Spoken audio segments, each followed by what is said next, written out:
speak through Fox News and let the independents who are tuning into you, let them know what it is that she stands for, the principles behind her positions. It used to be that new candidates were advised to brush up on the issues so they could handle questions from anyone, even tough questions. The idea behind that was that it prepared you also for actually governing. But now the advice to candidates is only to talk to sympathetic reporters. We need to start now by electing strong leaders who aren't afraid to shake it up. We need strong, principled leaders, public servants who respect our Constitution. I was busy, I have to confess, watching Sarah Palin on another network. How'd that go? You're going to find out if you stick around and watch this show. Very good. Thanks, Rachel. Thanks, Lawrence. Martin Luther King Day is a national holiday commemorating the life of a man who wanted to bring unity to a divided nation, a man who wanted to bring change to this country through peaceful means, but who was struck down by a gunshot. So why today? Why would Sarah Palin choose the 25th Martin Luther King Day to again defend her record of divisive comments, many of them invoking gunshots? Sarah Palin condemned the media's coverage of the Arizona shooting by using the phrase blood libel. She's also invoked a highly charged and offensive term to describe her own alleged victimhood. And I would be super offended if I thought she knew that. Criticism over Sarah Palin's ill-timed self-defense video continues. Mr. Mayor, what was your reaction to the way that Sarah Palin reacted to all of this? Which refers to a harsh anti-Semitic slur. For killing Christians. So, yeah, she used a wrong word in responding to it. Sarah Palin runs to the people who pay her salary to defend Sarah Palin. My defense wasn't self-defense. It was defending those who were falsely accused. Why, before facts were even gathered, why it would be that the mainstream media would start accusing and using such a tragedy for political gain? Those on the left hate my message, and they'll do all that they can to destroy the message and the messenger. Palin chooses a friendly face to avoid any real criticism of the words that brought her criticism in the first place. Don't retreat, reload, reload, reload. She says it like a pull toy that's broken. Reload. We're on Sarah Palin's targeted list. There are consequences to that action. And Palin defends her own crassly worded video explanation. When we take up our arms, we're talking about our vote. What? The President of the United States and Sarah Palin both made speeches on the same day. Obama came out against lunatics with guns. Rather than pointing fingers or assigning blame, remind ourselves of all the ways that our hopes and dreams are bound together.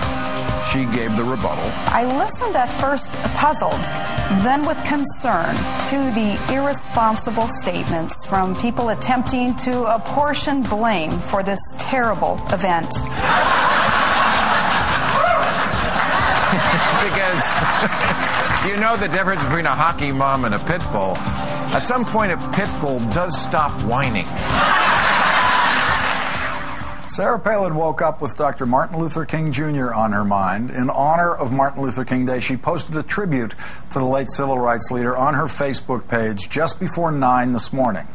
She starts off with a Dr. King quote, "Our lives begin to end the day we become silent about things that matter." She goes on to say, in part, "With Dr. King's faith in God and his unwavering hope in a better, stronger future, let us recommit today to continuing his work for a more peaceful and just nation."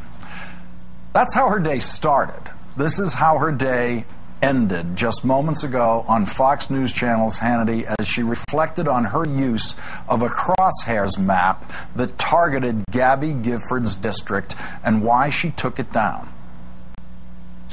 I believe that someone in the PAC, in fact, the contract graphic artist, did take it down, and I don't think that that was inappropriate. If it was going to cause much heartburn and even more controversy, I didn't have a problem with it being taken down. But screenshots, of course, have been taken of that, and I don't know if the Democrats have taken down theirs in these ensuing days. But again, knowing that that had absolutely nothing to do with an apolitical or perhaps even left-leaning criminal who killed these innocents and injured so many, I didn't have a problem with it being taken down, if in fact it actually has been taken down.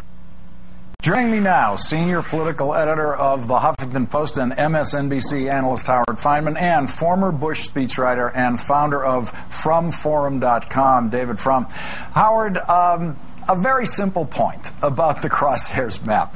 Was it taken down? Why was it taken down?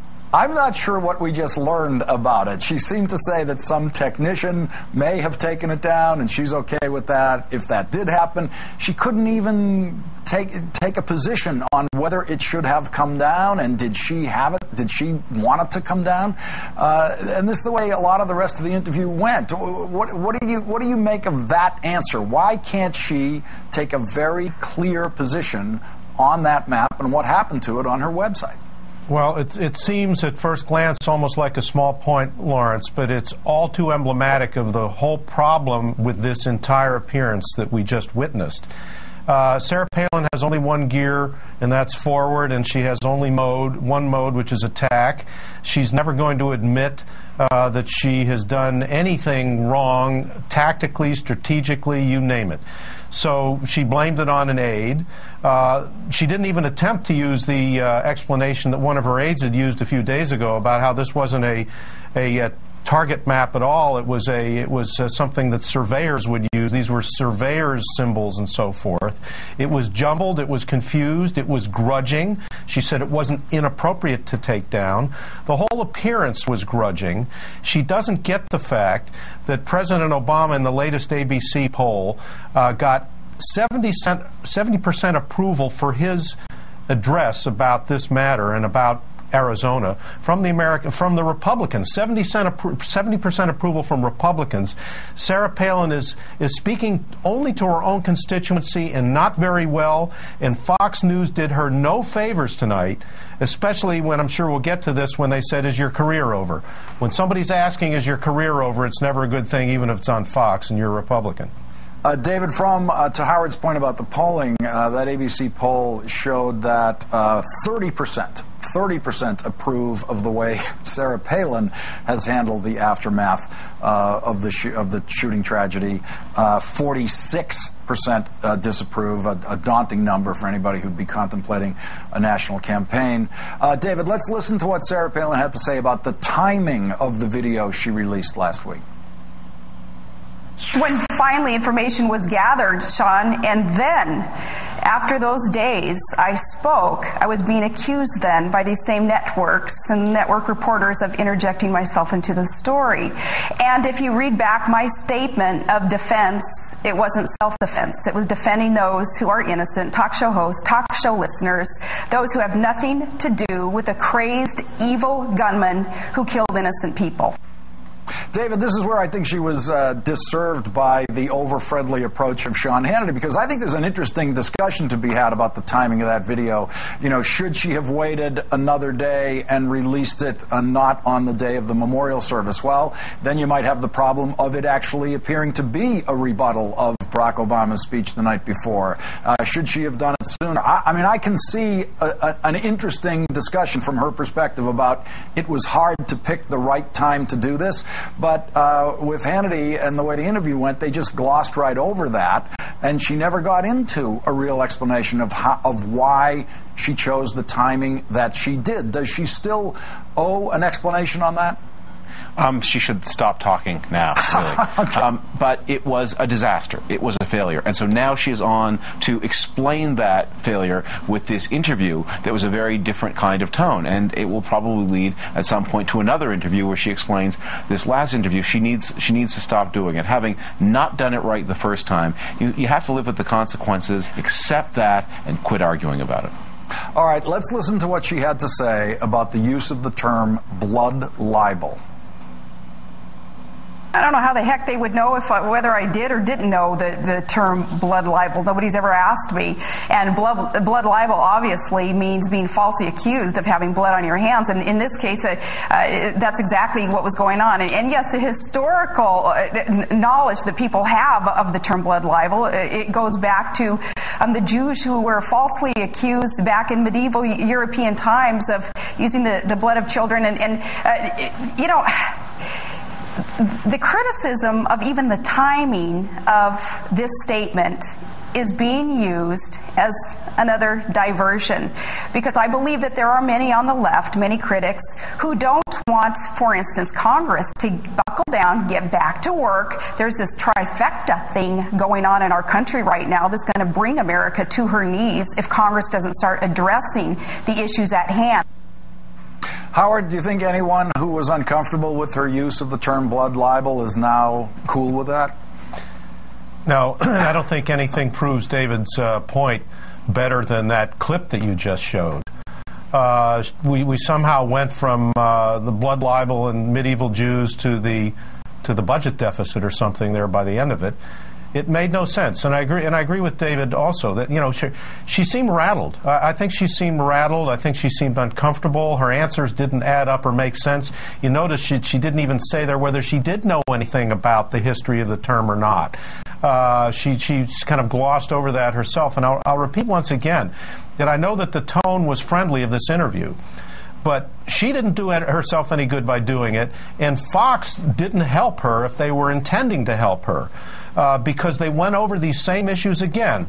The blood libel, the map, you know, the reaction, the questions about whether you should quit politics, all that stuff they went over, and she was only, if at all, talking to her own core supporters, and I don't think even they were particularly reassured by what she had to say. Yes, it was a tough time for her and others. Talk show hosts, however, are not defenseless, and to say that, you know, she was a crusading defender of talk show hosts isn't going to impress pretty much anybody except maybe a few talk show hosts. David, and when she was talking about the blood libel, she did acknowledge that it had appeared in a piece in the Wall Street Journal a couple of days before, which strikes me as probably the obvious source for her writers who got that into her speech, don't you think? Right. Very, very likely. The problem is, again, she hit that wrong tone in that Wednesday video, and the contrast to the president hitting the right tone. I think this interview gives a lot of people pause. When you do one of these interviews, you really have to put it away, like the famous confrontation between George H.W. Bush and Dan Rather, others. The person who is in the firing line has to meet the host, and Howard is probably right. A tougher host probably gets your adrenaline up, and you have to settle the issue once and for all and emerge with the case closed, even victorious. I don't think that happens here, and it makes you wonder, if you're a Republican primary voter, well, what happens in the campaign if she's the nominee, if it gets hot, if there's something she has to answer, if there's some embarrassing story? Can she cope? And after tonight, you'd have to say, even if you were very sympathetic to her, it may just be too rigorous a process for her. Perhaps we are not properly educating our youth in the exceptional nature of America. It's worrisome because this belief in American exceptionalism is something that every new generation has got to make its own if we expect our republic and our liberties to be secure and to live on. For America to survive, we have got to pass this on to that next generation, to the young kids who are here, to the students. You know, this real America, does it exist, John? Well, in terms of real American and exceptionalism, look, the most basic thing that people can do in support of a democracy is vote. And we take our votes very seriously. The people of Alaska voted for Sarah Palin, and Sarah Palin quit. Exceptional people don't quit. And I seriously tell my kids this probably 2 or 3 times a week. It's better to lose than to quit. So she can sit there and she can talk about being exceptional. She can talk about better of America. If she were a better person, she would have stood and fought. She chose to check out and to do it to make money. I've got no problem with making money, but that's what she is. She's a reality I star. have a different observation, though. He hears what's going on. That speech, the first 20 minutes, was every vapid cliche strung together. It was complete, almost nonsense. Suppose Senator John Doe puts forth a constitutional amendment that would outlaw abortion, even in cases of rape or incest, and he asked you to attend the announcement and support him in that. Would you do it? I would. Yes, a proposal like that, I would stand by it. Let's be completely clear about the facts here. There is no place in the world and no time in history where restricting women's reproductive rights makes a people or a nation more free or more equal. These extreme positions on abortion are, without any question, a war on American girls and women, and the fact that there are women who are both complicit and participatory in it is really neither surprising nor unprecedented. It has always been true, and it is incredibly important that we recognize that despite the fact that we can be very proud of these women and as politicians, that the question is, how do women as citizens fare on the other side of them either being elected or not elected?